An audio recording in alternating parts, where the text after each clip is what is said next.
అందరికీ ఒక అభిప్రాయం ఏంటంటే ప్రజాస్వామ్యం ఒక రాత్రి చచ్చిపోతుంది అనేటువంటి ఒక అభిప్రాయం ఉంది. పూర్వం జరిగేది. ఒక అర్ధరాత్రి సైనికులు గబగబా వచ్చేసి ఆ దేశ అధ్యక్షుడిని, ప్రధానమంత్రిని, మంత్రుల్ని అరెస్ట్ చేసేసి ఆ టెలివిజన్ స్టేషన్ ని, రేడియో స్టేషన్ ని ఆక్రమించేసి ఓ మార్షల్ లా డిక్లేర్ చేసేసేవాళ్ళు. ఆ రోజులు పోయాయి. ఇప్పుడు మనకు తెలియకుండానే, మనం చూస్తూ ఉండగానే, మన కళ్ళు ఎదురుగుండానే నెమ్మదిగా ప్రజాస్వామ్యాన్ని హతమారుస్తున్నారు. చాలా గర్వంగా జరుగుతుంది. మాకు చిన్నప్పుడు ఎకనామిక్స్ లోను, మేనేజ్మెంట్ లోను పాఠాలు చెప్పేవాళ్ళు. కాగుతున్నటువంటి నీళ్లలో ఒక కప్పను వేసామనుకోండి, అలా పడి వెంటనే దూకేస్తుంది బయటికి, వేడిగా ఉంటుంది.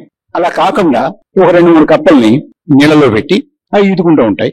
పొయ్యి మీద పెట్టి పొయ్యి వెలిగించామనుకోండి, కొంచెం వెచ్చగా ఉంటుంది. ఒక కప్ప ఇంకో కప్పగా ఉంటుంది. ఏదో వేడెక్కుతోందంటే ఏం బాగుంది కదా, చక్కగా ఉంది, వెచ్చగా ఉంది, ఇంకొంచెం వెచ్చగా అవుతుంది, ఇంకా బాగుంది. ఏది ప్రమాదం ఏం లేదు. ఊరికి ప్రమాదం అంటే ప్రతిదానికి అపశకునం మాటలే. నువ్వు ఏం ప్రమాదం, ఎంత చక్కగా ఉంది, హాయిగా ఉంది, ఇందాక చల్లగా ఉంది, ఇప్పుడు బాగుంది, వెచ్చగా ఉంది, ఇంకా బాగుంది. అలా వెచ్చగా ఉంది అనుకుంటూ ఉంటే మాడిపోయాయి. భారతదేశం పరిస్థితి ఇంచుమించు అలాగే ఉంది. మనం చాలా వాదనలు వింటున్నాం. ఏమయ్యా, పార్లమెంటు ఎలక్షన్లు, మహారాష్ట్ర ఎలక్షన్లు ఓడిపోతే అవకతవకలు జరిగాయా? తెలంగాణలో నెగ్గితే పర్వాలేదా? హిమాచల్ ప్రదేశ్ లో నెగ్గితే పర్వాలేదా? బానే ఉందా ఎలక్షన్? ఓట్ చోరీ లేదా అక్కడ? జార్ఖండ్ మాట పర్వాలేదా అన్నారు అనుకోండి. మనం నెగ్గారు కదా, ఇక్కడ నెగ్గారు, అక్కడ నెగ్గారు, జార్ఖండ్. మహారాష్ట్ర పోతే మాత్రం ఓటు చోరీయా? కర్ణాటక నెగ్గితే పర్వాలేదా? ఓటు ఎలక్షన్ బానే ఉందా? చాలా సొఫిస్టికేటెడ్ గేమ్. మీరు ఒక్క విషయం గుర్తుపెట్టుకోవాలి, ఇదేదో మామూలుగా వెరిగంగళ్ళ పిల్ల చేసేటువంటి చోరీ కాదు. క్యాసినో వెళ్ళాం అనుకోండి, ప్యాకెట్ ఆడుతున్నాం అనుకోండి, మనం ఊళ్ళో ఆడుతుంటాం కదా, ఆడిన ప్రతి ఆట ఓడిపోయాం అనుకోండి, మళ్ళీ వెళ్తాను వాడికి. వెళ్తావా? చేస్తే వెళ్ళం. ఒక ఆట నెగ్గి, ఒక ఆట ఓడి, 2 ఆటలు నెగ్గి, 3 ఆటలు ఓడితే, అలా ఓటమి గెలుపు ఉందనుకోండి, అప్పుడు ఏమనుకుంటా, ఈసారి పోతే పోయింది కానీ వచ్చేస్తుంది. ఈసారి పోయిందా, ఓకే, మళ్ళీ వస్తుంది. ఆశ ఉండి ఆడుతూ గెలుస్తూ ఉంటే ఆట సాగుతుంది. చివరికి వచ్చేప్పటికి, సాయంత్రానికి వచ్చేప్పటికి, వారాంతానికి వచ్చేప్పటికి, నెలాఖరికి వచ్చేటప్పటికి లాభం ఎవరికి వస్తుందండి? క్యాసినోకి వస్తుంది. ఆడుతూ ఉంటారు, గెలుస్తూ ఉంటారు, ఆడుతూ ఉంటారు. అంచేత జార్ఖండ్ తీసుకో, మీకు ఇచ్చేద్దాం. జార్ఖండ్, మహారాష్ట్రలో ధారావి డెవలప్మెంట్ ఉంది, మనకు కావాలి. తెలంగాణ ఇచ్చేద్దాం, మధ్యప్రదేశ్ ఇవ్వద్దు, హిమాచల్ ఇచ్చేద్దాం, హర్యానా నో. అక్కడ రైతులు కనుక రేపు మళ్ళీ ఉద్యమించి ఢిల్లీకి రావాలంటే హర్యానా ప్రభుత్వం మన చేతిలో ఉంటేనే కానీ వాళ్ళు ఆపలేం మనం. అంచేది అది కావాలి. అలాగా ఒకటి తీసుకుంటే వీళ్ళు నోరు మూసి కూర్చుంటారు. వీళ్ళకి సమాధానం లేదు. అడిగా అనుకో, మరి ఏమైంది, మరి హైదరాబాద్ నెగ్గేదా, తెలంగాణ నెగ్గేదా అంటే మాట్లాడు, వైనాడు నెగ్గేదా మరి మాట్లాడు, రాయబరేలి నెగ్గేదా మాట్లాడు. మరి కానీ ఇది చెయ్యి, అది చెయ్యి, లోక్సభ నువ్వే పట్టుకో, మహారాష్ట్ర నువ్వే పట్టుకో, కర్ణాటక ఇచ్చేసేయి, ఏమవుతుంది? ఓకే, ఇది ఒక సొఫిస్టికేటెడ్ గేమ్. దీన్ని అర్థం చేసుకోకుండా అసలు ఏం జరుగుతోంది, ఎలా జరుగుతోంది అనే దాని మీద లోతుగా మనం వెళ్ళకుండా, రాజకీయ పార్టీలు ఏవో చేస్తాయి, రాజకీయ నాయకులు ఏదో చేస్తారు అనుకుంటే మాత్రం మనం నిండా మునిగిపోతాం. ఎందుకంటే ఇవాళ ఉన్నటువంటి పరిస్థితుల్లో ప్రజాస్వామ్యాన్ని కాపాడడానికి రాజకీయ పార్టీలు సరిపోవు. మనలాంటి వాళ్ళం, పౌర సమాజం రోడ్డు మీదకు వచ్చి ఈ ప్రజాస్వామ్యం మాది అనే మాట మాట్లాడకపోతే, కాపాడుకోకపోతే ఈ దేశంలో ప్రజాస్వామ్యం ఇక ఉండదు. ఇంకో మాట కూడా చెప్పాలి. ఇప్పుడు రగులుతోంది అనుకున్నటువంటి ఒక ఆందోళన, ఒక ఉద్యమం, ఇది పెరిగి పెద్దదయ్యి ఈ ప్రజాస్వామ్యాన్ని కాపాడుకునేంత వరకు ఇది జరిగి ఆ ఉద్యమం సఫలీకృతం కాకపోతే ఈ దేశంలో మళ్ళీ ఎన్నికలంటూ జరగవు. రాసి పెట్టుకోండి. నేను ఈ మాట బాధ్యతగా మాట్లాడుతున్నాను. మనందరిలోనూ కూడా ఒక ఆందోళన ఉంది. ఏంటి ఎన్నికలు ఏంటి, ఈ ఓట్లు తీసేయాలేంటి, ఈ ఓట్లు చేర్పించాలేంటి, ఇక్కడ ఓతామనుకున్న వాళ్ళు నెగ్గడం ఏంటి, అక్కడ నెగ్గుతా అనుకున్న వాళ్ళు ఓడిపోవడం ఏంటి అని మన అందరిలోనూ ఆందోళన ఉంది. ఆ ఆందోళన వ్యక్తం కావట్లేదు. ఎక్కడ వ్యక్తం అవుతోంది. నేను ఒక పెద్ద మనిషిని కలిశానండి. ఏమండి, ఈ ఎస్ఐఆర్ గురించి మీరు అనుకుంటున్నారు అని అడిగాను నేను. ఆయన చక్కగా చిరునవ్వు నవ్వాడు నన్ను చూసి. ఏకి పారేశాను నేను అన్నాడు. ఈ ఎస్ఐఆర్ని ఏకి పారేశాడు ఆయన. అలాగండి ఎక్కడ అన్నాను. ఓ నన్ను ఫేస్బుక్ లో ఫాలో అవ్వట్లేదు నువ్వు అని అడిగాడు. ఆయన ఫేస్బుక్ లో ఏకి పారేశాడటండి. ఆయన ఫేస్బుక్ లో ఏకి పారేసి నా బాధ్యత అయిపోయింది అనుకున్నాడు ఆయన. అది ఫాలో కాకపోతే మండపది. రోడ్డు ఎక్కి రోడ్డు మీదకొచ్చి దీన్ని మేము సహించము అనే మాట మనం బలంగా చెప్పకపోతే ఈ దేశ ప్రజాస్వామ్యాన్ని మనం కాపాడుకోలేము. ఎన్నికలు సరిగ్గా జరగడం లేదు, చాలా అవకతవకలు ఉన్నాయి, చాలా తేడాపాడాలు ఉన్నాయి. ఢిల్లీలో కూర్చున్నటువంటి ఈ లోక్సభ అది సరిగా ఎన్నికైనటువంటిది కాదు, దానికి లెజిటిమసీ లేదు. ఆ లోక్సభ నుంచి వచ్చినటువంటి ప్రభుత్వానికి లెజిటిమసీ లేదు.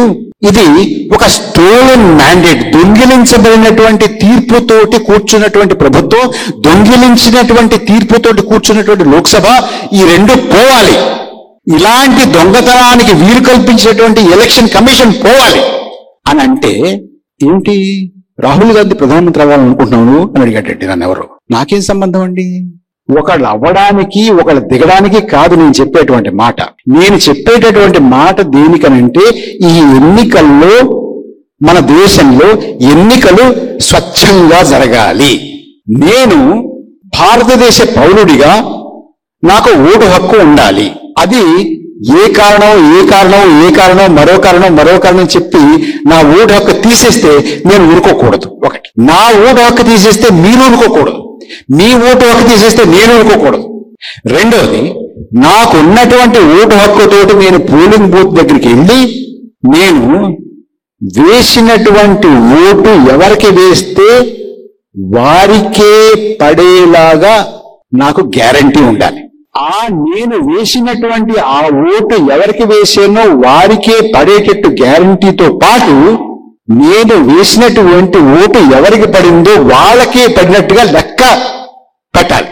అక్కడ తేడా రాకూడదు. మళ్ళీ పెట్టినటువంటిది ఎన్ని పెట్టారో, ఎన్ని ఓట్లు పడ్డాయో అన్ని ఓట్లే లెక్క పెట్టి అంతకన్నా ఎక్కువ ఓట్లు లెక్క పెట్టడం కానీ అంతకన్నా తక్కువ ఓట్లు లెక్క పెట్టడం కానీ కాకుండా ఎన్ని ఓట్లు పడ్డాయో అన్ని ఓట్లు లెక్క పెట్టి అదే లెక్కని బహిరంగంగా జనానికి సమయానికి చెప్పాలి.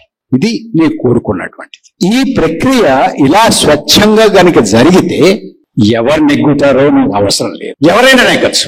ఒకవేళ ఆ నెగ్గినటువంటి వారి ఆలోచన ధోరణి నాకు నచ్చకపోతే, నేను వ్యతిరేకిస్తే, నేను జనం దగ్గరికి వెళ్ళి ఇది మంచిది కాదు, ఇది చెడు చేస్తుంది సమాజానికి అని మిమ్మల్ని గడ్డం కాళ్ళు పట్టుకుని మిమ్మల్ని నచ్చజెప్పడానికి ప్రయత్నం చేసి దానిని ఓడించడానికి ప్రయత్నం చేస్తాను. అది నా రాజకీయ కర్తవ్యం. వాడు నాకు నచ్చిన వాడు ఎక్కితే అది దొంగ ఎలక్షన్ అని, ఇలాగే అవకతవకలతో కూడినటువంటి వాడు నాకు నచ్చిన వాడు ఎవరైనా నెగ్గితే ఆహా పర్వాలేదు ఊరుకునేటువంటి వాడిని మాత్రం కాదు నేను. మనం ఎవరైనా కాకూడదు కూడా. మనం ఈ ప్రాసెస్ చాలా ఇంటిగ్రిటీతో జరగాలి. ఎన్నికల ప్రక్రియని స్వచ్ఛంగా జరిపించుకోవాల్సినటువంటి బాధ్యత పౌరులుగా, ప్రజలుగా మనం తీసుకోవాలి. ఇవాళ 52 ఆలోచించలేదు, 57 ఆలోచించలేదు, 62 ఆలోచించలేదు, 67 ఆలోచించలేదు, 71 ఆలోచించలేదు, 77 ఆలోచించలేదు. ఓడేరు నెగ్గారు. ఇప్పుడు ఆలోచించాల్సినటువంటి పరిస్థితులు వచ్చాయి. ఎందుకు వచ్చాయి, ఎలా వచ్చాయి? ఎన్నికల కమిషన్ ని ఎలా నియమించాలి అన్న దాని మీద కొన్ని మార్గదర్శకాలు సుప్రీంకోర్టు ఇచ్చింది. సుప్రీంకోర్టు మార్గదర్శకాల్లో ఒక ముఖ్యమైనటువంటి మార్గదర్శక సూత్రం ఏమిటంటే, ఎన్నికల కమిషనర్లని, చీఫ్ ఎలక్షన్ కమిషనర్ ని నియమించేటప్పుడు ఆ కమిటీలో సుప్రీంకోర్టు చీఫ్ జస్టిస్ కూడా, భారత ప్రధాన న్యాయమూర్తి కూడా అందులో సభ్యులుగా ఉండాలి అనేటువంటిది ఒక మార్గదర్శకం. దాన్ని ఈ ప్రభుత్వం, ఇప్పుడున్నటువంటి ప్రభుత్వం ఆ వేళ 23లో 24లో వాటికప్పుడు అమెండ్మెంట్ చేసి సుప్రీంకోర్టు ప్రధాన న్యాయమూర్తిని ఆ కమిటీ నుంచి తొలగించి ప్రధానమంత్రి నియమించినటువంటి ఒక మంత్రి, ప్రతిపక్ష నాయకులు ముగ్గురితోటి కమిటీ ఏర్పాటు చేశారు. అంటే ఆ కమిటీలో గవర్నమెంట్ మెజారిటీ 2-1.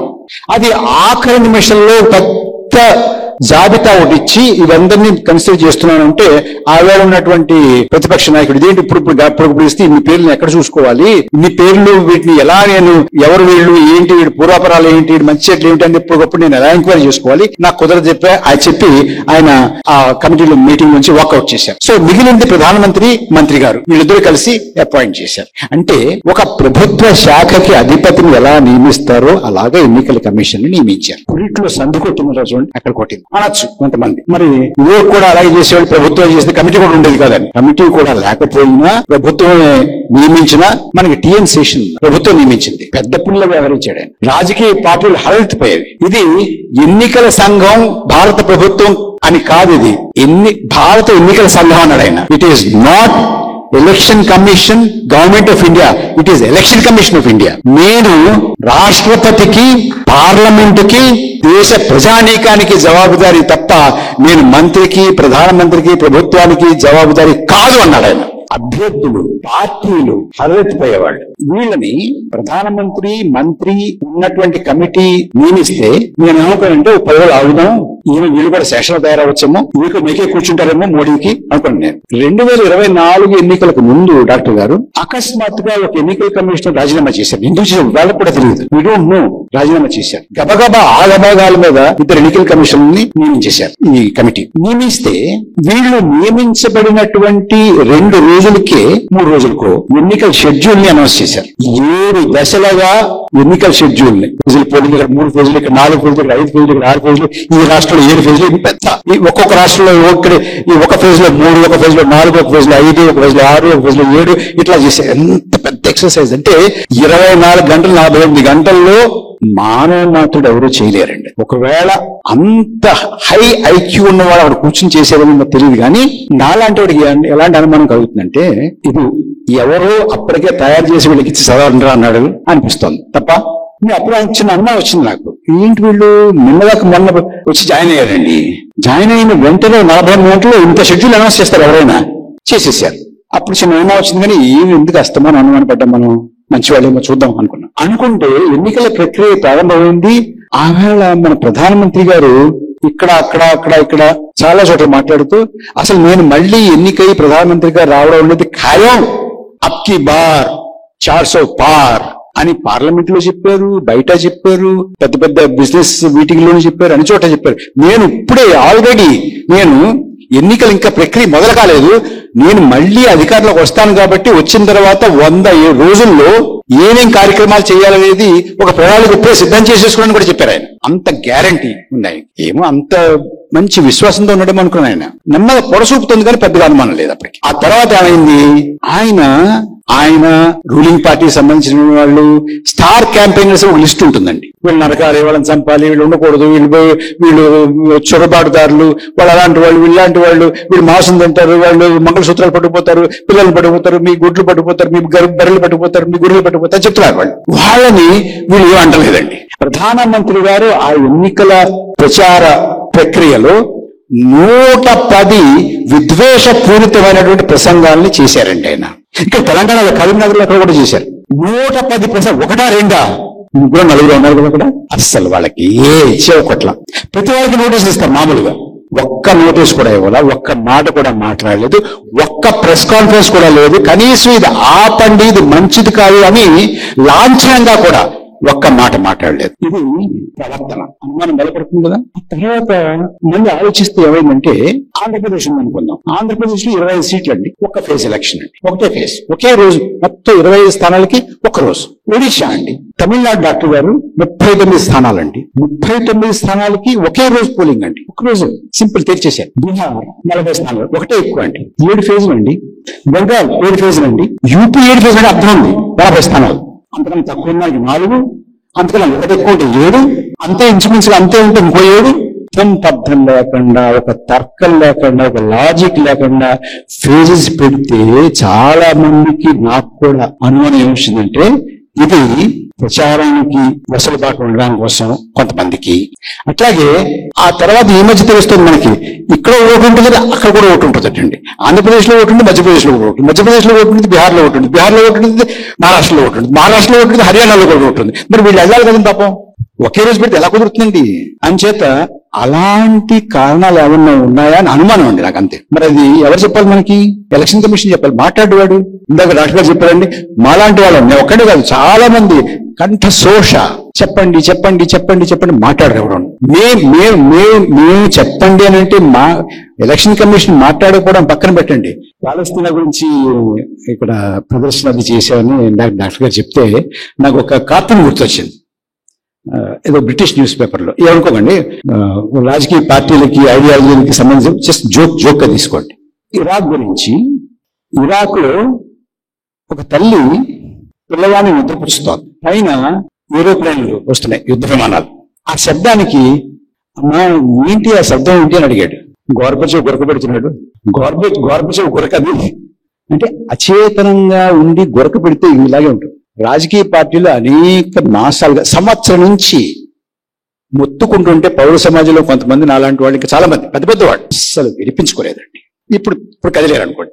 అయితే అస్సాం 14 సీట్లు అండి, 3 ఫేజెస్ అండి. 3 బీహార్ చెప్పాను కదా 47 ఫేజెస్. మధ్యప్రదేశ్ 29 అండి, తమిళనాడు 39, తక్కువ 4 ఫేజెస్ అండి. అర్థం ఉందండి మీకు? అర్థం ఎప్పుడవుతుందంటే మీరు ఈ స్టార్ క్యాంపెయినర్స్ షెడ్యూల్ చూస్తే అర్థం అవుతుంది, పోలింగ్ సరళి చూస్తే అర్థం అవుతుంది. ఎన్నికలు అయ్యాయండి, ఫస్ట్ ఫేజ్ అయింది. ఫస్ట్ ఫేజ్ అయితే మామూలుగా ఎన్నికల పోలింగ్ మనందరికీ బాగా తెలుసు. ఎన్నికల పోలింగ్ 5 గంటల వరకు ఎంత ఉంటుంది, ఒకసారి 6 గంటల వరకు ఎక్స్టెండ్ చేస్తారు, 6 గంటలకి అయిపోతుంది. కానీ 6 గంటలకి పోలింగ్ అఫీషియల్ గా సమాప్తం అయ్యేటప్పటికీ ఆ ప్రాంగణంలో ఎంతమంది ఉంటే అంతమంది కూడా ఓటు హక్కు వినియోగించుకునేటటువంటి అవకాశం ఇవ్వాలి. మీకు 5 గంటలకు 6 గంటలకు పోలింగ్ అయిపోయిన తర్వాత 7కు 7:30కు 8 గంటలకు ప్రొవిజనల్ గా ఇంతమంది ఓటు హక్కు వినియోగించుకున్నారు అని ఎన్నికల సంఘం ఒక ప్రకటన విడుదల చేస్తుంది. తర్వాత రాత్రి 11:30-12 మధ్యలో 11:40కో 11:50కో 10 to 12కో అంటే డేట్ దాటకుండా ఫైనల్ ఫిగర్ అనౌన్స్ చేస్తారండి. మామూలుగా మనకు అలవాటు. కానీ మొన్న జరిగినటువంటి 2024 లోక్సభ ఎన్నికల్లో first phase polling provisional figure announce చేసిన తర్వాత ఫైనల్ ఫిగర్ 11 రోజుల తర్వాత అనౌన్స్ చేశారండి. మీకు ఐడియా ఉందా? అది కూడా మాలాంటి వాళ్ళం రోజు ఏమైంది ఎందుకు చేయట్లేదు యాగే చేసాం మేము.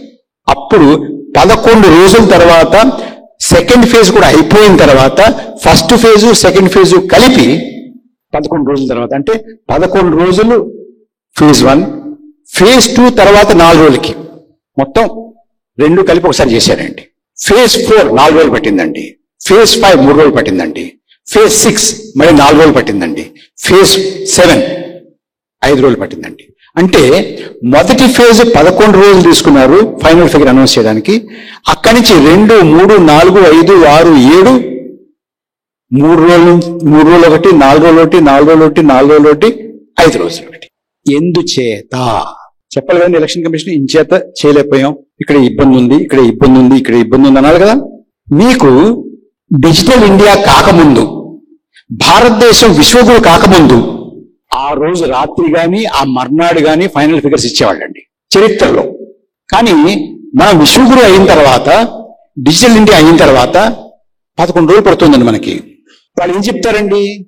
చూడండి, దూర ప్రాంతాలు ఎక్కడో ఉంటాయి, వాళ్ళంతా రావాలి కదండి పెట్లు పట్టుకుని. పాపం ఇదివరకంటే మా చిన్నప్పుడు, మీ చిన్నప్పుడు, కొంతమంది చిన్నప్పుడు 2 గంటల బండి మీద పోలింగ్ ఆఫీసర్లు వెళ్ళి పీకలోతు నీళ్ళల్లో దిగి నడుచుకుంటూ వెళ్ళి పెట్టెల పైన పెట్టుకుని వెళ్ళేవాళ్ళండి. ఇప్పుడు అలా లేదు, బ్రహ్మాండమైన కనెక్టివిటీ ఉంది. అండ్ మన వైఫై నెట్వర్క్, డిజిటల్ నెట్వర్క్ ఎంత బలంగా ఉందంటే టెలిఫోన్స్ కూడా ఆ రోజుల్లో అరిచేవాళ్ళు, ఫోన్ బుక్ చేసి కాల్ బుక్ చేసి అరిచేవాళ్ళు. ఇన్ని పడ్డాయి ఇన్ని మామూలుగా అరుస్తుంటే ఫోన్ అవసరం మామూలుగా వినపడుతున్నా ఊరు అంత అరవాల్సి వచ్చేది ఆ రోజుల్లో ఫోన్. ఇప్పుడు ఇలా నొక్కితే మా వాట్సాప్లోనూ మరో దాన్ని పంపించేసేయచ్చు. కానీ అలాంటి పరిస్థితులు ఉన్నా కూడా 11 రోజులు 4 రోజులు 5 రోజులు 3 రోజులు తీసుకుంటే ఏం చేశారు అని ఒకసారి మనం చూసుకుంటే దానికి వస్తాను. ఇంకో కారణం చెప్తే పాపం ఈ పోలింగ్ వెళ్ళేటువంటి వాళ్ళు, ఆఫీసర్లు వాళ్ళు అలసిపోతారండి. అలసిపోతే 1 రోజు అలసిపోతే 2 రోజులు అలసిపోతే 11 రోజులు అలసిపోతారండి. 11 రోజులు లేచి ఇవ్వలేరా? ఫిగర్ ఇవ్వలేరా? అడగరేవండి. అడగకపోతే ఎలాగా? సరే అని ఉంటాం కదండి మాలాంటి వాళ్ళం. చండీగఢ్ తీసుకున్నామండి. చండీగఢ్ ఎక్సలెంట్ కనెక్టివిటీ కదండి చండీగఢ్. అండ్ చండీగఢ్ లోక్సభ కాన్స్టిట్యుయెన్సీ కేవలం 614 బూతులండి. ఆ కాన్స్టిట్యుయెన్సీ రేడియస్ 15 కిలోమీటర్లు అండి. 15 kilometres radius, 614 electoral booths, wonderfully connected, road connectivity, Wi-Fi connectivity, internet connectivity, digital connectivity, excellent. And voters who exercised vote were only 4.48 lakhs. Small. 5 రోజులు పట్టిందండి ఫైనల్ ఫిగర్ ఇవ్వడానికి. 5 రోజులు. చండీగఢ్ నుంచి ఫైనల్ పోల్ డేటా రావడానికి కేవలం అంత చిన్న దాంట్లో 5 రోజులు పట్టిందండి మన ఎలక్షన్ కమిషన్కి. ఎవరిని అవార్డు ఉంటే పిలిచి కమ్మలు ఇచ్చేసేయండి. ఇది ఎందుకు అనుమానించాల్సి వస్తుంది?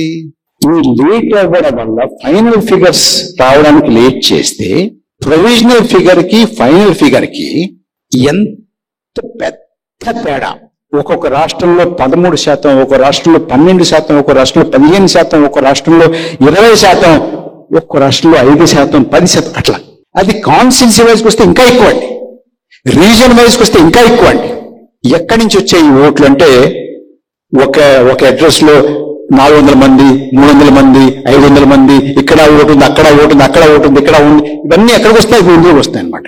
మీకు ఆంధ్రప్రదేశ్ లో ప్రొవిజనల్ ఫిగర్ కి ఫైనల్ ఫిగర్ కి 12.58% తేడా ఉందండి. ఒడిశాలో ప్రొవిజనల్ ఫిగర్ కి ఫైనల్ ఫిగర్ కి 12.48% తేడా ఉందండి. మీకు 1% తారుమారైపోతుంది. ఈ మొత్తం లెక్క చూస్తారండి, కొంతమంది కూర్చొని చూశారు. మొత్తం చూస్తే ఈ దేశంలో 2024 సంవత్సరంలో ప్రొవిజనల్ ఫిగర్ కి ఫైనల్ ఫిగర్ కి మధ్య 5 కోట్ల ఓట్లు తేడా ఉందండి. ఆ 5 కోట్ల ఓట్లు దయచేసి మీరు మనకి 530, 543 స్థానాలు ఉన్నాయి కదండి, దాని మీద సమానంగా పనిచేస్తారు. పంచకండి, కొన్ని చోట్ల తక్కువ, కొన్ని చోట్ల ఎక్కువ, కొన్ని చోట్ల తక్కువ, కొన్ని చోట్ల ఎక్కువ. కాబట్టి ఒక్కొక్క రాష్ట్రంలో ఎంత, ఒక్కొక్క కాన్స్టిట్యున్సీలో ఎంత అని చూసుకుంటే 79 స్థానాలు ఇటు నుంచి అటు మారేయండి. 79. ఒకవేళ 5 కోట్ల ఓటు గనక అదనంగా లేకపోతే, ఈ ప్రొవిజనల్ ఫిగర్ కి ఫైనల్ ఫిగర్ కి గనక గ్యాప్ లేకపోతే, ఎన్డీఏ బీజేపీ మిత్రపక్షాలన్నీ కలిపి 293 అండి. ఈ 79 తీసి పారేస్తే 214 అండి. అందులో బీజేపీది ఒక 160, 170 ఉంటుందండి. అపోజిషన్ అలయన్స్ ఇప్పుడు 234 అండి. ఈ 79 ఇలా కాకపోతే గనక ఇవాళ అపోజిషన్ అలయన్స్ కి 313 స్థానాలు ఉండేవండి. 5 కోట్ల ఓటు ప్రొవిజనల్ ఫిగర్ కి ఫైనల్ ఫిగర్ కి తేడా అండి. ఒకటో ఫేజ్ చెప్పాను కదా, 14 రోజులు, 11 రోజులు. రెండో ఫేజ్ చాలా ముఖ్యమైనదండి.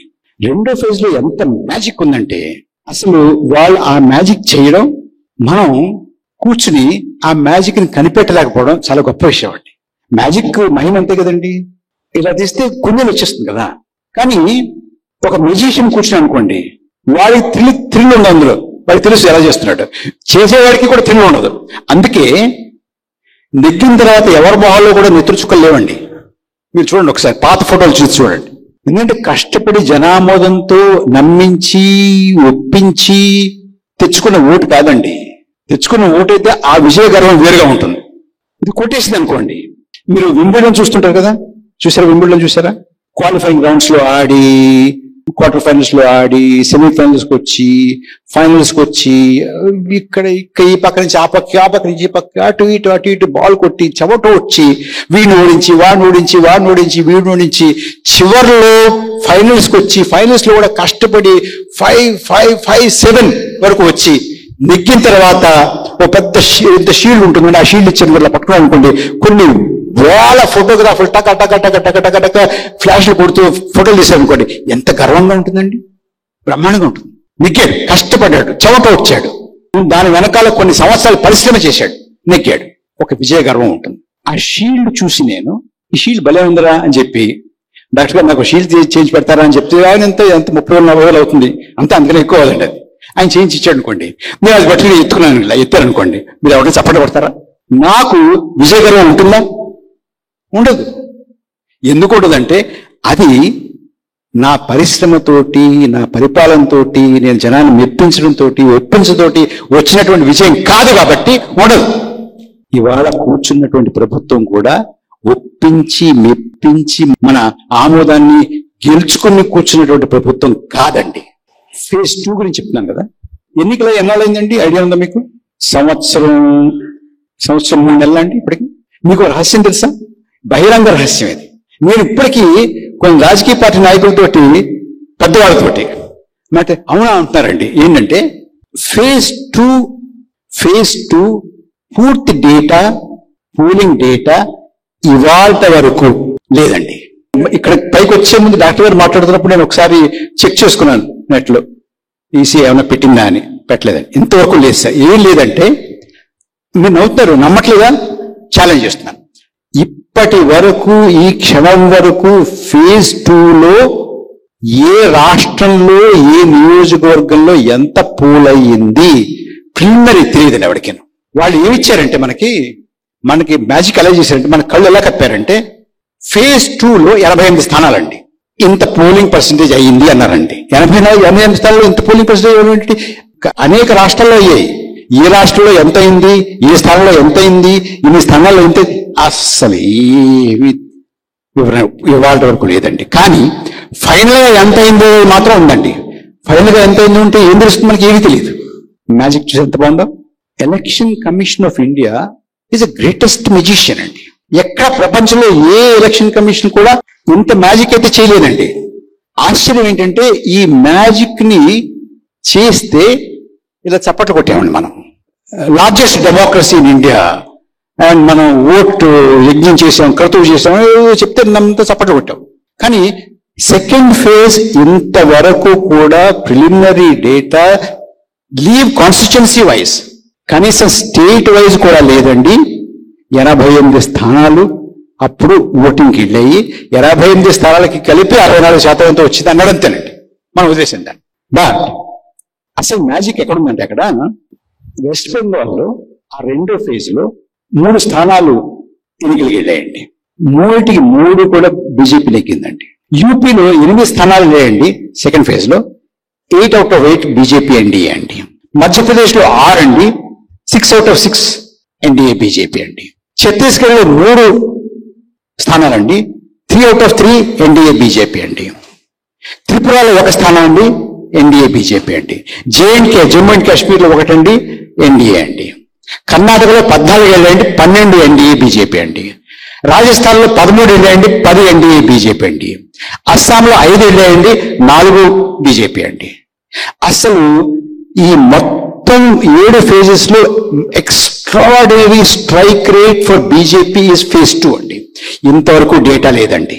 నేను ఇవాళ కూడా ఒక ముఖ్య నాయకుడితో, ఏదో ఒక పార్టీ నాయకుడు నాకు ఫోన్ చేసి నువ్వు రాసేవాట అన్నావట ఏంటంటే సెకండ్ ఫేజ్ ఎలా ఉందంటే ఆయన ఆశ్చర్యపోతాను, నిజమా అంటాడు.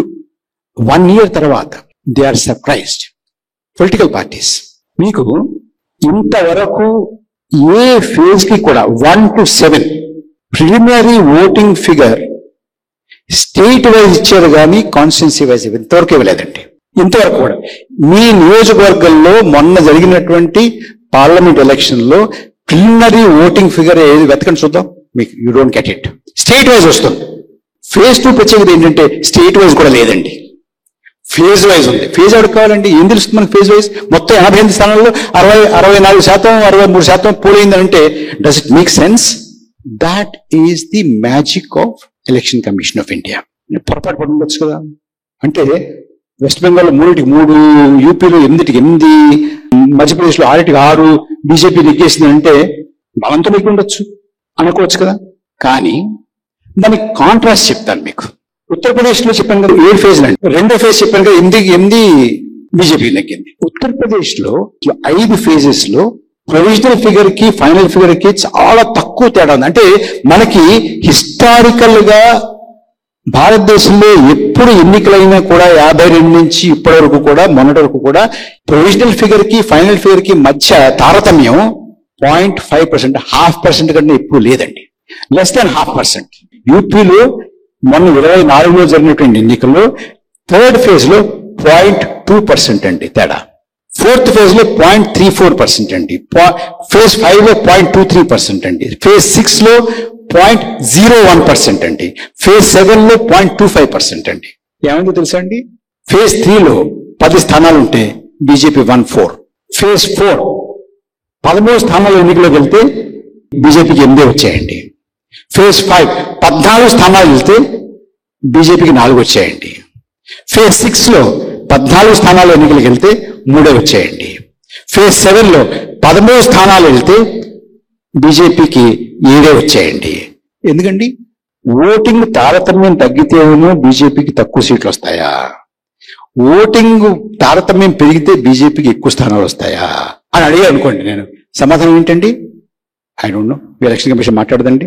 2014లో 64 స్థానాలు గెలుచుకున్నది చాలా తక్కువ తేడా వచ్చినందువల్ల మొన్న యూపీలో కేవలం 36 గెలుచుకున్నారండి. తెలిపింది కదండి. ఎక్కడైతే ఎక్కువ తేడా ఉందో అక్కడ ఎక్కువ స్థానాలు, ఎక్కడైతే తక్కువ తేడా ఉందో అక్కడ తక్కువ స్థానాలు అనేది is it a bad conclusion? It's a reasonable conclusion I think, isn't it? So phase 2 చూసాం, మిగతా అన్ని ఫేజ్లు చూసాం. మనకి 1వ తారీఖు మనకి లాస్ట్ ఫేజ్ ఓటింగ్, జూన్ 1. 4వ తారీఖు రిజల్ట్స్ అనౌన్స్ చేశారండి. 7వ ఫేజ్ ఎన్నిక జరిగింది 1వ తారీఖు, ఫలితాలు వచ్చింది 4వ తారీఖు. 7వ ఫేజ్ లో ఎన్ని ఓట్లు పోలయ్యాయి అనే ఫైనల్ ఫిగర్ ఎప్పుడు వచ్చిందో తెలుసా అండి? 6వ తారీఖు వచ్చిందండి. అంటే ఎన్నికలు అయిపోయిన తర్వాత చెప్తావా ఎంతమంది ఓటేశారు? మీకు సూరత్ విషయం తెలుసు కదా, సూరత్ యునానిమస్ అయిపోయిందని. ఎందుకు యునానిమస్ అయిపోయిందంటే బీజేపీ క్యాండిడేట్ కి వ్యతిరేకంగా ఉన్నటువంటి ముఖ్యమైనటువంటి కాంగ్రెస్ క్యాండిడేట్ మీ నామినేషన్ సరిగ్గా లేదని క్యాన్సిల్ చేశారండి. మిగతా వాళ్ళు ఇంకా కొంతమంది ఉన్నారు, వాళ్ళందరూ కూడా విత్డ్రా అయిపోయారండి. అది తీసేస్తే 542లో 4 నియోజకవర్గాల్లో మాత్రమే ఎన్ని ఓట్లు పోలయ్యాయో అన్ని ఓట్లను లెక్కించారండి. Votes polled and votes counted are equal. 176 constituencies, 176 నియోజకవర్గాల్లో 35,000 ఓట్లు ఎక్కువ కౌంట్ చేశారండి. 362 నియోజకవర్గాల్లో 5,54,598 ఓట్లు తక్కువ లెక్కించారండి. మొత్తం మీద 542 నియోజకవర్గాల్లో 4 నియోజకవర్గాలు సమానంగా ఉంటే 532 నియోజకవర్గాల్లో ఓటు ఎక్కువ తక్కువ మొత్తం తేడా చూసుకుంటే 5,89,000 ఓటు ఎక్కువ గాని తక్కువ గాని లెక్క పెట్టారండి. లెక్క తేడా వచ్చిందండి. మీలో బ్యాంకులో పనిచేసే వాళ్ళు ఉంటారు కదా కొంతమంది, ఏమండి చివరిన లెడ్జర్ క్లోజ్ చేసే ముందు ₹1 తేడా వస్తుందంటే మీరు బ్యాంక్ కట్టేసి బయటికి రాగలరండి? ఆ మేనేజరు లేకపోతే అక్కడ ఉన్న వాళ్ళు ఎవరో ₹50 ఇస్తాను అలాంటి ఊరుకుంటారో ఊరుకోరు. లెక్క అక్కడ తేలాలి కదా. కానీ మన ఎన్నికల సంఘం ఎంత గొప్ప ఎన్నికల సంఘం అంటే 538 నియోజకవర్గాల్లో 5,90,000 సుమారు 90,000 ఓట్లు తేడా వస్తే ఎక్కువ తక్కువ వస్తే ఫలితాలు ప్రకటించారండి. ఫలితాలు ప్రకటించిన తర్వాత ఫైనల్ ఫిగర్ ప్రకటిస్తారండి వీళ్ళు. మొట్టమొదటి ఫేజ్ 11 రోజులకు కానీ ఫైనల్ ఫిగర్ ప్రకటించరండి. ఇది ఇవాళ మనకున్నటువంటి ఎన్నికల సంఘం. ఎన్నికల్లో ముందు లోక్సభ ఎన్నికలకి మహారాష్ట్ర ఎన్నికలకి మధ్య ఇంతమంది ఓట్లు అంతమంది ఓట్లు ఎక్కువ వచ్చారని అన్నారు. మరికొన్ని చోట్ల కూడా అన్నారు. మరొకటి ఇప్పుడేం జరుగుతోంది? బీహార్లో 65 లక్షల మంది ఓటర్లని తొలగించేశారండి. తొలగించే ముందు ఎందుకు తొలగించారు, ఎవరిని తొలగించారు, ఏ కారణాల చేత తొలగించారు అని చెప్పి ప్రతి వాళ్ళు ప్రశ్నలు అడిగితే సుప్రీంకోర్టు అడిగినా కూడా చాలా వరకు ఆ డేటాని ఈ పేర్లని ఇవ్వడానికి ఎలక్షన్ కమిషన్ నిరాకరించిందండి. ఇవ్వనంటే ఇవ్వను, ససేవరా ఇవ్వనంది. వాళ్ళు ఇవ్వను అండమే కాదు, వాళ్ళు కథనాలు సోర్సెస్ ద్వారా బయటికి ప్రచారం చేసినటువంటిది ఏంటంటే ఇంతమంది విదేశీయులు ఉన్నారు, ఇంతమంది చొరబాటుదారులు ఉన్నారు, ఇంతమంది వాళ్ళు ఉన్నారు, ఇంతమంది వీళ్ళు ఉన్నారు, ఇంతమంది చనిపోయిన వాళ్ళు ఉన్నారు అని చెప్పి వాళ్ళందరినీ తీసేసామని చెప్పారండి. కాదు కూడదు ఏమైనా సరే ఆ జాబితా ప్రకటించి తీరాల్సిందే, ఆ పేరు ప్రకటించాలి, ఏ బూత్ ఏ నియోజకవర్గంలో ఉన్నారు, ఎక్కడున్నారు, ఏ పార్టీలో ఉన్నారో ప్రకటించాల్సిందే అని, కారణం కూడా ప్రకటించాల్సిందని ఎలక్షన్ కమిషన్ కి సుప్రీంకోర్టు ఆదేశం ఇచ్చి ఏమైనా సరే తప్పించుకోలేదు అన్న పరిస్థితి వచ్చినప్పుడు ప్రకటించారు కదండి. ఒక్క పేరంటే ఒక్క పేరు చొరబాటుదారు, తను ఫారినరు అని చేత ఈ పేరు తీసేసేవనే మాట ఎక్కడ ఉందంటే ఒక్క చోట్లేదు. మరి ఏంటి ఈ ప్రోపగాండా ఏమిటి, ఈ ప్రచారం ఏమిటి, ఈ గోళ ఏమిటి, ఎందుకు తీసేసావు? చనిపోయారు అన్నటువంటి వాళ్ళని రాజకీయ నాయకులు మన ప్రతిపక్ష నాయకులు కలిసారు, చూసాం. ఇందాక డాక్టర్ గారు ఇక్కడ చెప్పారు. అంతేకాదు పోయినటువంటి వాళ్ళు ఎవరు అనేది పరిశోధన చేస్తే ఎవరిని పోయినట్టుగా పేర్కొన్నారంటే 30 ఏళ్ల వాళ్ళు, 25 ఏళ్ళు, 30-40 ఏళ్ల వాళ్ళు, 50 ఏళ్ల వాళ్ళు లోపు. ఓకే, 50 ఏళ్ల వాళ్ళు లోపు కూడా పోతారు, పోవట్లేదు అంటలా. కానీ 90% పోతారా ఒక నియోజకవర్గంలో? ఒక నియోజకవర్గంలో 5,000 ఓట్లు చనిపోయారని తీస్తే అందులో 4,000 మంది 50 లోపు ఉంటారండి. ఎవరన్నా ఎక్కడ ఉంటారా? ఇంత దారుణంగా అంటే ఈ ఓటర్లు ప్రభుత్వాన్ని ప్రతినిధుల్ని ఎన్నుకునే రోజులు పోయాయి. భారతదేశంలో ప్రభుత్వం ఓటర్లని ఎన్నుకుంటోంది. Government is electing and selecting the voters. ఆ స్టేజ్కి మనం వచ్చాం. ఇది మొన్నటి వరకు ఇందాక నేను చెప్పినట్టుగా వెచ్చగా ఉంది అనుకుంటూ ఇప్పుడు ఉడికిపోతున్నాం. కప్పలు ఉడుకుతున్నాయి. ఇప్పుడు అంచేతనే రాజకీయ పార్టీలు కూడా కదులుతున్నాయి. దీన్ని ఛాలెంజ్ చేయకపోతే, ఆపకపోతే, పౌర సమాజం నడుం కట్టకపోతే, రోడ్డు ఎక్కకపోతే, ఆపకపోతే, మొన్న ఎన్నికల్లో 5 కోట్ల ఓట్లని పెంచారండి. వచ్చే ఎన్నికల్లో 10 కోట్ల ఓట్లు పెంచుతారండి. దిక్కు దివాణం ఉండదండి. ఆ తర్వాత వచ్చేటువంటి ఎన్నికల్లో 20 కోట్ల ఓట్లు పెంచుతారండి. దిక్కు దివాణం ఉండదండి. ఎవరితో చెప్పుకోండి. నేను ఊరికే అనలేదు, బాధ్యతగా చెప్తున్నాను ఈ మాట. ఇది ఇవాళ మనం ఉన్నటువంటి పరిస్థితి. ఎందుకు వచ్చింది ఈ పరిస్థితి అనేటువంటి మాట 2 మాటలు చెప్తాను మీతోటి. మీరు ఒక్కసారి భారతదేశ ఎన్నికల చరిత్ర తీసుకోండి. ఈ దేశం కేవలం ఒక మతానికి చెందింది, హిందువులకు మాత్రమే చెందింది. మిగతా వాళ్ళకి ఇక్కడ స్థానం లేదు. మిగతా వాళ్ళు ఉంటే ఉంటారు, కానీ వీళ్ళకి లోబడి ఉండాలి. ఓటు హక్కు లేకపోయినా పర్వాలేదు, పడుండేలా ఉండాలి. ఇది హిందువులదే ఈ దేశం, ఇంకోళ్ళకి స్థానం లేదు, ఇది మెజారిటీ హిందువులది కాబట్టి ఇది హిందూ రాజ్యం అనేటటువంటి ఎజెండాతో వచ్చినటువంటి భారతీయ జనసంఘానికి ఈ దేశంలో హైయెస్ట్ ఓట్ ఎంత వచ్చింది తెలుసా అండి? 1967లో వచ్చిందండి. హైయెస్ట్ ఓట్ 9.7% అండి. ఉద్దండులు ఉన్నారండి అప్పుడు. వీళ్ళు పిపీలికలు వాళ్ళ ముందు.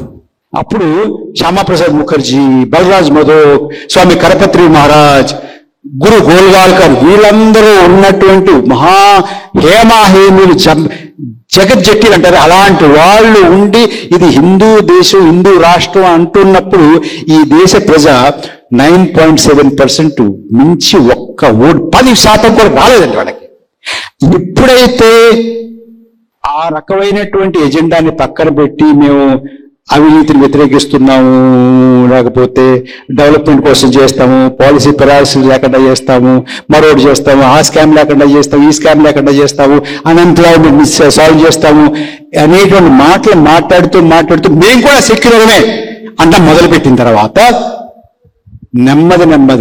నెమ్మదిగా ఓటింగ్ శాతం పెరుగుతూ వచ్చిందండి. అలయన్స్ పార్ట్నర్లు కూడా చేరడం మొదలుపెట్టారు. అంతవరకు రాజకీయ అస్పృశ్యత మనం చాలా మంది గుర్తుండే ఉంటుంది. వీఆర్ నాట్ పొలిటికల్ అన్టచబుల్స్ అంటుండేవాళ్ళు, లాల్కృష్ణ అద్వానీ లాంటి వాళ్ళు.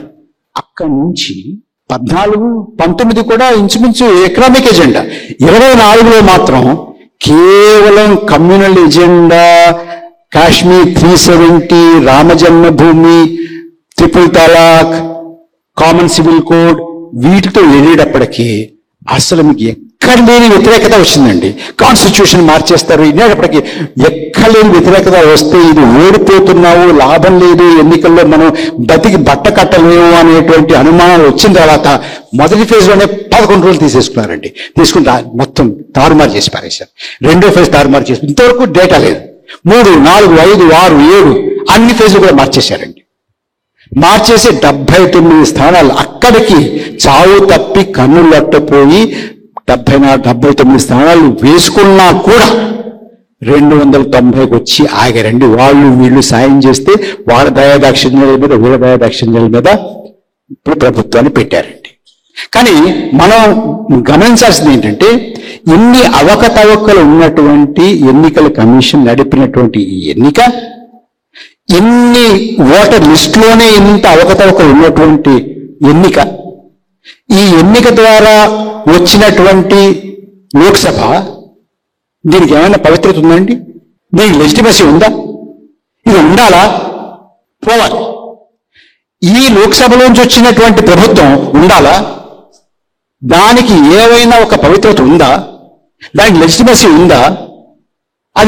అది జనామాయంతో వచ్చినటువంటి ప్రభుత్వమేనా? ఇది పోవాలా? ఇంత ఎన్నిక, ఇంత మ్యాజిక్ చేసినటువంటి ఎలక్షన్ కమిషన్ ఉండాలా? ఎన్నికల సంఘం పోవాలి, లోక్సభ పోవాలి, ఈ లోక్సభలోంచి వచ్చినటువంటి ప్రభుత్వం పోవాలి. అప్పుడు కానీ ఈ దేశంలో మళ్ళీ ప్రజాస్వామ్యం ఊపిరి తీసుకోదండి. నేను ఏదో తీవ్రంగా మాట్లాడుతాను, దయచేసి అనుకోకండి. మీరు ఇంటికి వెళ్ళిన తర్వాత శాంతంగా ప్రశాంతంగా దయచేసి ఆలోచించండి. నేను చెప్పినటువంటి దాంట్లో ఏవైనా దోషం ఉందేమో ఒకసారి భూతద్దం పెట్టి వెతికి చూడండి. తప్పుంటే చెప్పండి ఇక్కడ తప్పు అని. కానీ ఇది గనక సరైనటువంటిది, నేను చెప్పినటువంటి లెక్క, నేను చెప్పినటువంటి తర్కం సరైనటువంటిది అంటే మాత్రం దయచేసి రోడ్డు ఎక్కండి. ఫేస్బుక్లోను ట్విట్టర్లోను కాదు, రండి, చెప్పండి. బయటకు వచ్చి ఈ ప్రభుత్వం మనుగడ సాగడానికి వీలు లేదు, దీనికి ఒక శాంక్టిటీ లేదు అనేటువంటి మాట చెప్పండి. రాయండి, కొన్ని ఉత్తరాలు రాయండి, కార్డులు రాయండి, పోస్ట్ కార్డులు రాయండి, పిటిషన్లు పెట్టండి. ఎన్ని పోస్ట్ కార్డులు వెళ్ళాలంటే దేశంలో ఉన్నటువంటి ప్రతి నియోజకవర్గం నుంచి రాష్ట్రపతికో ఎలక్షన్ కమిషన్కో, అసలు ఆ రాష్ట్రపతి భవనం పెద్ద భవనం ఎన్ని గదులు ఉంటాయి, 100 గదులు ఉంటాయో చెప్పారు నాకు. ఆ 100 గదుల్లో కూడా ఈ పోస్ట్ కార్డులతోటి ఆ గదులన్నీ కూడా నిండిపోయి బయట పడిపోతూ ఉండాలి. అన్ని పోస్ట్ కార్డులు వెళ్ళాలి. ఇది ఏం న్యాయం? ఇది అసలు రాష్ట్రపతి భవన్లో వెళ్ళడానికి కార్డులు తోసుకుంటూ వెళ్లాల్సిన పరిస్థితి రావాలి రాష్ట్రపతికి. అప్పుడు కానీ ఈ దేశం, ఈ ప్రభుత్వం, ఈ రాష్ట్రపతి వ్యవస్థ మేలుకోదు. చెయ్యాలవుతా? చెయ్యండి దయచేసి. ఇది మొత్తుకుంటున్నాం కానీ చెయ్యండి. ఎవరో ఒకరు దీనికి నడుం కట్టండి, గజ్జె కట్టండి, లేకపోతే కాదు. నేను ఇందాక చెప్పింది మళ్ళీ ఒక్కసారి ఏమనుకోండి రిపీట్ చేస్తాను. ఈసారి గనక దీన్ని మనం ఆపి 5 కోట్ల ఓట్లు, 5 కోట్ల ఓట్లు కాకపోతే 2 కోట్ల ఓట్లు, 3 కోట్ల ఓట్లు, 4 కోట్ల ఓట్లు, ఎన్నో ఓట్లు, ఇన్ని కోట్ల ఓట్లు, ఇన్ని నియోజకవర్గాల్లో ఇంత తేడా వచ్చింది, ఇంత అవకతవకలు జరిగాయి అనేటటువంటి మాట ఈ దేశం మొత్తం మీద మారుమోగాలి. ఇది కర్తవ్యం కావాలి. అప్పుడు కానీ ఈ ప్రజాస్వామ్యాన్ని మనం రక్షించలేము. ఇది ఇప్పుడు గనక దీన్ని మరొక దానిలో ఇది కూడా ఫిజిల్ అయిపోతే, ఏదో 4 రోజులు అరిచేరిపోయారు అనుకుంటే, మనం మణిపూర్ని వదిలేసినట్టు దీన్ని కూడా వదిలేసాం అనుకోండి. మణిపూర్ని వదిలేసామా లేదా? వదిలేసాం. అసలు మణిపూర్ గురించి ఎవడా చూస్తున్నాడు? ఏదో 2 రోజులు 2 స్త్రీలను నగరంగా వినియోగించంటే అన్నం అయిపోయింది. ఇప్పుడు పెళ్లిళ్ళు, పెటాకులు, వాళ్ళ విడాకులు, వీటి గురించి మాట్లాడుకుంటున్నాం మనం. అంచేత దీన్ని మాత్రం అలా దయచేసి వదలకండి. ఈ దేశం యొక్క ఆత్మ ఇందులో ఉంది, ఈ దేశం యొక్క భవిష్యత్తు ఇందులో ఉంది, ఈ దేశం యొక్క స్వభావం, ఈ దేశం ఎటు వెళ్ళాలి అనేది ఇవాళ మనం తీసుకునేటువంటి నిర్ణయంలో ఉంది. దయచేసి దీని గురించి ఆలోచించి ఒక నిర్ణయానికి వచ్చి పెద్దలందరూ కాస్త దీని గురించి కాస్త చొరవ తీసుకుని ఈ దేశానికి ఒక మార్గదర్శనం చేసింది. 10 ఏళ్ల తర్వాత, 15 ఏళ్ల తర్వాత నిప్పు ఎక్కడ రాజేయబడింది, ఎక్కడ అంటుకుందంటే ఖమ్మంలో భక్త రామదాసు కళానికేతన్లో రాజుకుంది, అంటుకుంది. ఇక్కడి నుంచి దావాణంలో మొత్తం దేశం అంతా పాకిపోయింది. ఈ భ్రష్టమైనటువంటి ఎన్నికల కమిషను, ఎన్నికల వ్యవస్థని కాల్చేసింది, దహించి వేసింది. ఖమ్మంలో పుట్టినటువంటి మంట, ఖమ్మంలో పుట్టినటువంటి జ్వాల అనేటటువంటి మాట చరిత్రలో నిలబడాలి అని చెప్పి నేను మీ అందరికీ అప్పీల్ చేసుకుంటున్నాను.